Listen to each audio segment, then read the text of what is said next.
Well, let me put out my humble opinion about what is probably one of the best survival weapons to have. I know there's a lot to be said about many different weapons, whether it's a 22, which is damn good.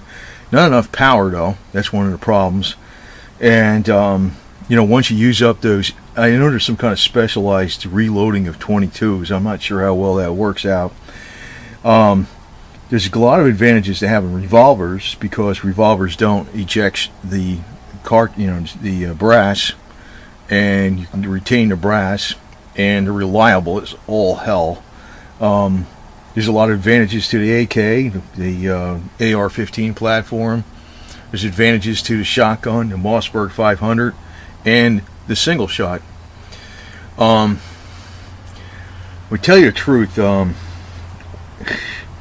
guess if I was stuck with one, I would choose the 45 pistol. And some people are going to say the 45 ACP automatic Colt pistol, and some people would say, well, let me just tell you a few things. First off, you're probably looking at this pistol and you're saying, what the hell is that? What's on there? And it's a brass catcher. It's a brass catcher.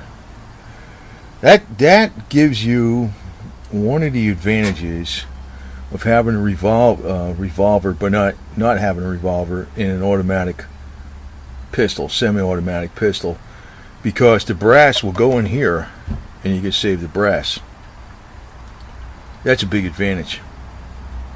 And if you're out in the woods and you got to take a few shots at something, this doesn't get in the way because I've shot many thousands of rounds through this thing. And by the way, these are black Talon double expanding ammo, which you can't buy anymore, but they're grandfathered in. This just snaps on here. That's all it is. It just snaps on. It snaps off real easy. You just push it down and out. It's out of the way. And you got all your brass. Now, it's very, very, very inexpensive to reload this. And you don't need nothing fancy. Well, I'm not trying to say that YouTube channel, nothing fancy, but you don't need anything fancy to reload this. These are, my defense rounds, which is, I don't know, black Talons, whatever. But anything really works. I used to use mainly 230 grain round nose plain lead, hard lead. These are 200 grain semi-wad cutters. Nothing special, but it's a heavy enough round that it would take game at 50 yards, no problem. And the accuracy of this weapon at 50 yards is actually very good. I'm going to tell you a couple other things about it too. And one other thing I got modified here, you might see that little strap on there, which in a way is removing a safety feature, but that's how I always have it. That's what makes the 45 quick for me. But anyway, getting back to the type of rounds, like you can have a lot of these, and the brass, I don't really have one out here. Well, yeah, let's see, here, right here. They're small. These are small. They're not that big. Like a 44 Magnum, it's a longer brass case. Same with a 357. It's longer. It's not as wide, but this. Well, let me just not talk about energy and muzzle velocity and that much, because a lot of stuff with the statistics on energy and muzzle velocity don't tell you all the story. And even the size of the hole doesn't tell you all the story. I got to repeat this on this video, and I said it on other videos.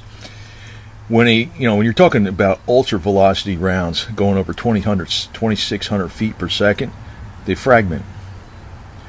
And the fragmentation is lethal itself, because you'll have various trajectories within the tissue it hits, going in different directions, hitting all kinds of stuff. At even over 2,000 feet per second, if it hits a target, a flesh target, it causes cell death around the target, right in wherever it hits. Right? It may look like that tissue's not dead, but it is dead. So the damage is far greater than what it appears to be. So sometimes you'll see on YouTube somebody shoots a dead turkey or something, and and try to prove that one round is more lethal than the other. Now, of course, anything in the pistol category is not going to be doing that. It's not going over 2,000 feet per second, let alone 2,600 feet per second. So a lot depends on the size of the hole. And when you're talking about muzzle energy, well, you can have the muzzle energy of a spear, maybe at 60 or 70 foot-pounds, and the muzzle energy of some other rifle, and you got this big giant spear tip on it going like this into something at 60, 70 foot-pounds. Well, that big giant spear tip is going to do a lot more damage. That's giving an extreme example. So muzzle energy doesn't always tell you something, too. It can tell you how deep something goes, but if it goes deep enough, it doesn't matter. It doesn't have to go through the target. It has to go deep enough into the target and wide enough and expand. So without getting even into any kind of hollow points or expanding ammunition, even these two, well, I prefer the 230 grain. These are 200 grain, and they work good enough. They do work good enough, but the thing is, they're cheap.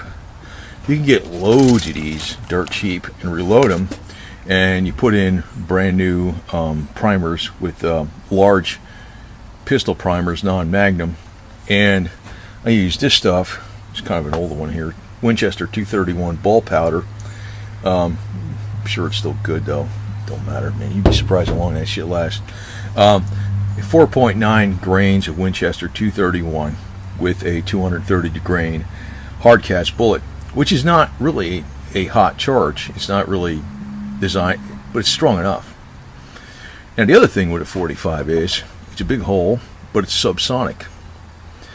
So if it's going like 800 something feet per second, it's below 1,000 feet per second, it's a subsonic round, which makes it a little quieter, right? Well, it's not quiet, but it's quieter than it doesn't have a sonic boom.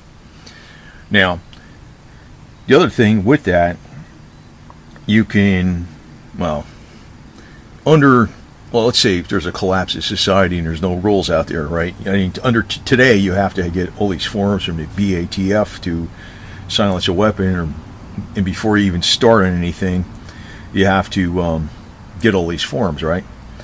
Forgot what the heck that is, but I don't even have an interest in doing that right at this moment at all. But say for instance, you wanted to silence this weapon in a, collapse of society, collapse of the government.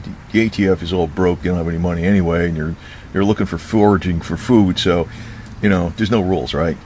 So say you want to like hunt for game, and you don't want to alert somebody that you shot a deer, because they will be coming over and saying, we want your food. Well, that's my food, damn it, I shot it, right?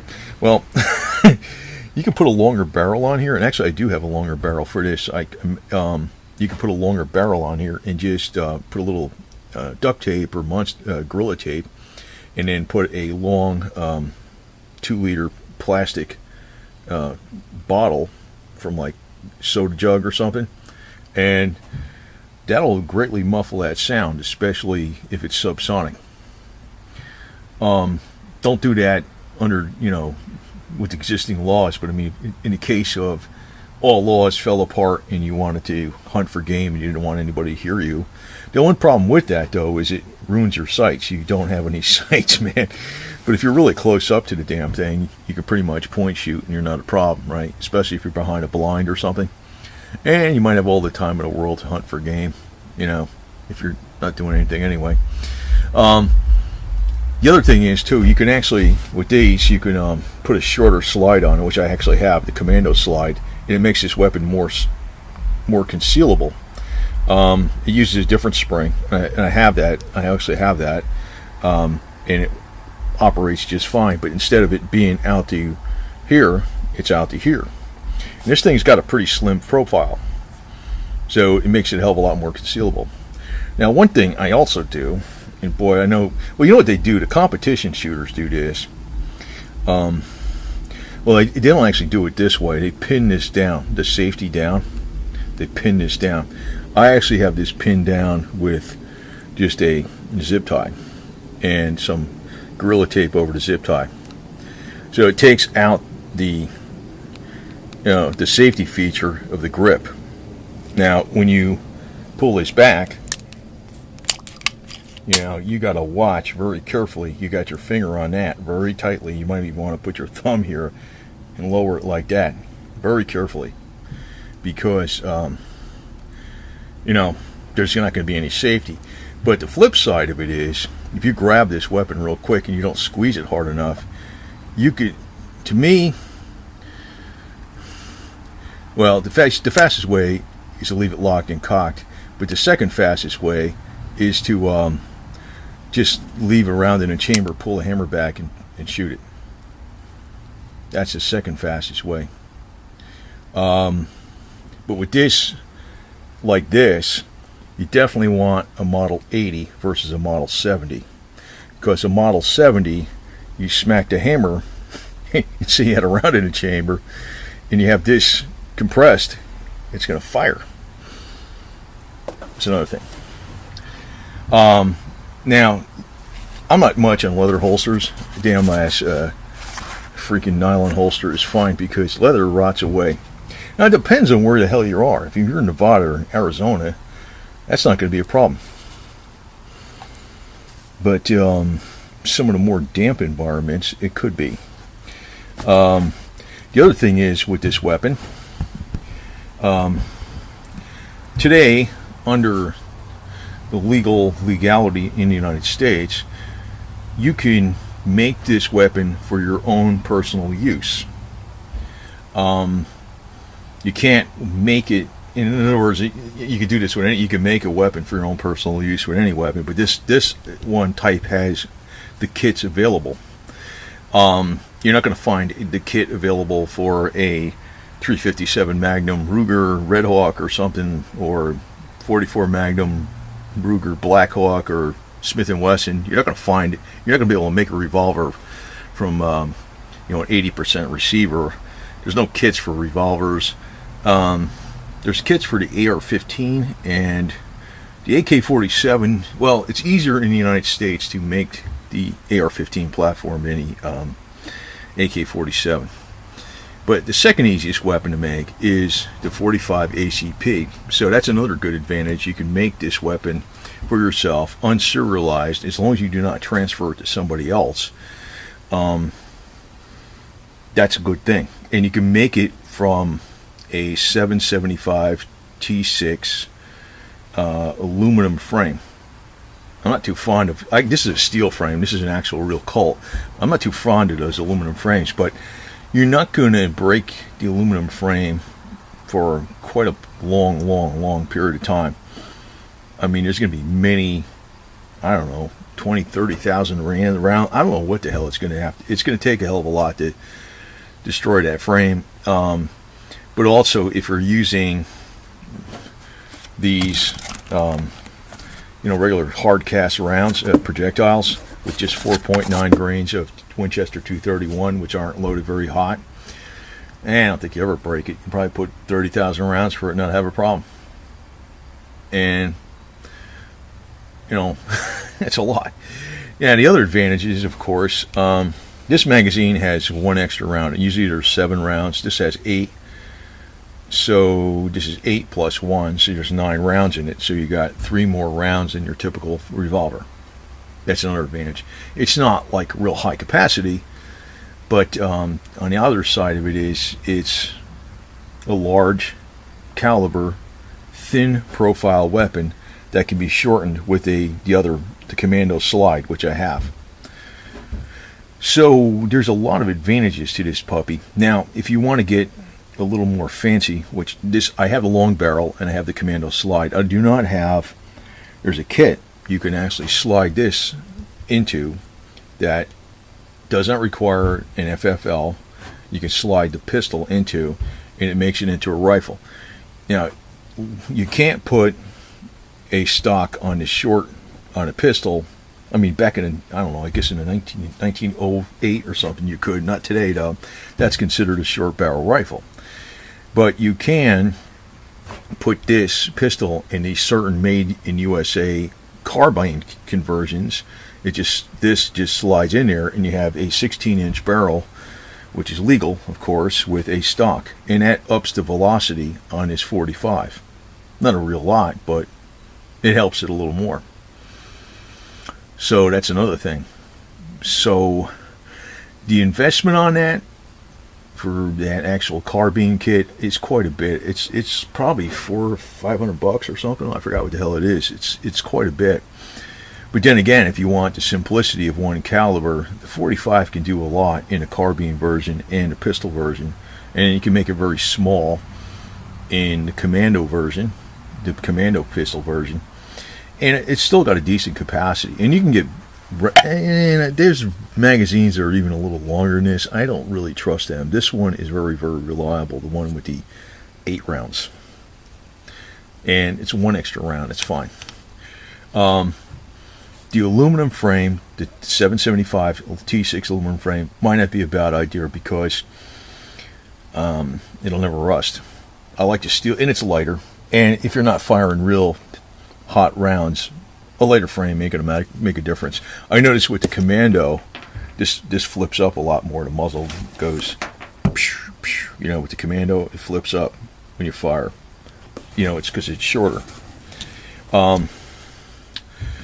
But it's got, I'd say with the carbine version, instead of it being a 50-yard weapon, it's probably going to bring it up to 75 yards or maybe even a little more if you're really pushing it, if you got the right ammo in there, which is pretty good. You got to remember, it's making a 45 caliber hole, and if you're using, you know, that's a very big advantage. And like I did say, I'll repeat it again.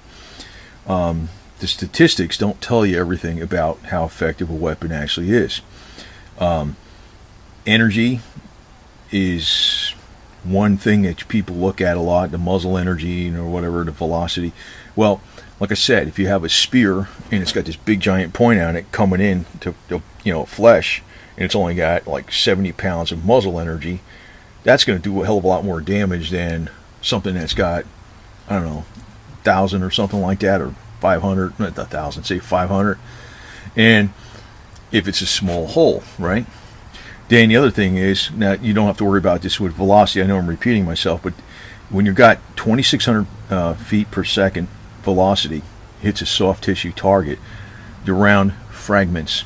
That is why the M16A1 at very close distances is actually more lethal than the A2 at very close distances, because it's got a 55 grain projectile, and it's also the tumbling, but it goes much quicker, for it's got a higher velocity, so the round fragments. That doesn't happen with pistol, any pistol. It won't fragment the way an ultra high velocity rifle will, whether it's a 357 Magnum or 44 Magnum or whatever, or 357 SIG. It's just not up in those ranges. What the hell is it? The 2,000 feet per second causes cellular death around where the projectile goes in. So you might look at it where it hits, and it says, oh, it hit here. And you can see it looks like it's all damaged here, but all the tissue around here could be dead, because all the cells in that area are like water sacs, and they got disrupted, blown up, and they're actually dead due to 2,000 feet per second and above. But like I said, pistols don't hit that range anyway. So you got to look at the size of the hole and the weight of the projectile quite a bit with pistol stuff. So 45 is a good balance. The other thing is, this has a great trigger, which makes it, 45s typically have a very good trigger, which makes it a hell of a lot easier to shoot accurately. And it's always that single stage pull. And like I said, I don't give a damn about it being not single stage. I mean a single action. It's always that single action. The double action, single action, I don't know. It's, you got to get, well, it's not that hard, but this is actually got a very, it's noted for having a very good trigger, and that's why I can hit stuff at 50 yards with this, no problem. Like a 1 foot wide target, which is good enough to, hit the vital organs of an animal with, right? Because of that trigger. And that's an advantage. The other thing is, if you're going to keep it out of the weather, you want to get a case like this and spray it down with a lot of WD-40 silicone or whatever, or maybe that barricade stuff, And this way, when it sits in there, it keeps it from getting rusty. So this can be like a few weapons in one. It could be a compact weapon that's concealable with the commando frame, the commando slide, not the frame. You can have the full-size frame with the commando slide. It only goes up to there. That would be concealable. Consider it's narrow. And also, if you're having that 775 T6 aluminum that you make yourself with no serialization, that's only for your own personal use, that would be something else that would make it very lightweight, relatively speaking, to a lot of other weapons. And still, it's got a lot of power to it. And 7+1, or 8+1, excuse me, with this longer magazine, barely longer. So you got 9 rounds. This is kind of, well, it's not dangerous to me, but because I know I'm aware of this. But if you do something like this and you pin this down, I know the competition shooters do, and that's how I got an idea of doing that myself. But that's how my weapon's always been. But you got to remember that when you're, you got to watch how you're letting down, sent down this hammer, and you definitely want a Series 80 if you have this pinned down like this, because you don't want this hammer to smack into the firing pin and have it go off. Because that you removed another safety right there. But that makes this weapon quick on a draw. So, and like I said, I don't know if they make these anymore. I don't think they make this exactly one anymore, this brass catcher, but they do have other brands of brass catcher today that can work with this. This was a patent pending thing. I got a bunch of these for everything I got, and some of them were modified for weapons that weren't supposed to work with, but they work. And that's because it was easy to find a brass for reloading when I'm shooting. But that's one thing when you're looking at 4.9 grains per round, and this thing's got 7,000 grains. What is that, like 1,300 rounds out of that pound of powder that you can reload? That's a lot. So, and it comes out to very dirt cheap ammo, especially if you're using a hard cast like this stuff here, this junk, hard cast. So everything's got disadvantages and advantages, but I figure I'm pointing out a couple advantages to this and a couple little tweaks you can do to this. And one thing I said I think is very, very, very important is that you can make yourself an unserialized 45 from a kit. And you're not gonna be able to do that with a revolver. You know what I mean? A lot of stuff out there. I mean, maybe you could do the Ruger. I think the Ruger's got some the 22. I think there's a kit for that or some shit. I think. But there's a pretty popular kits for these. The frames on these 80%. The AR is good. The AK is very good, but in the United States, you got to have a certain percentage of that AK USA parts, and it's probably more money to mess around with the AK building that than an AR. But then the AR is not as small as this, and then the AR is not subsonic. And like I said, I mean, everything comes down, and you're making a silent weapon, and there's no government.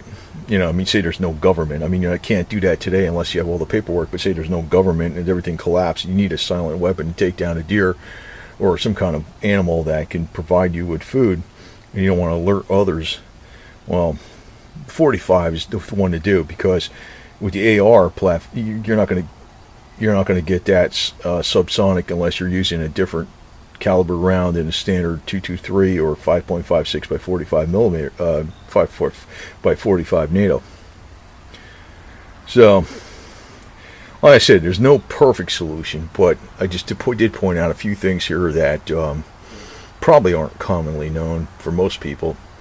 People in the shooting circles would know this inside out probably, but most people aren't in the and I haven't been actually in a while, but I was for some years, for quite a while. So anyway, over and out.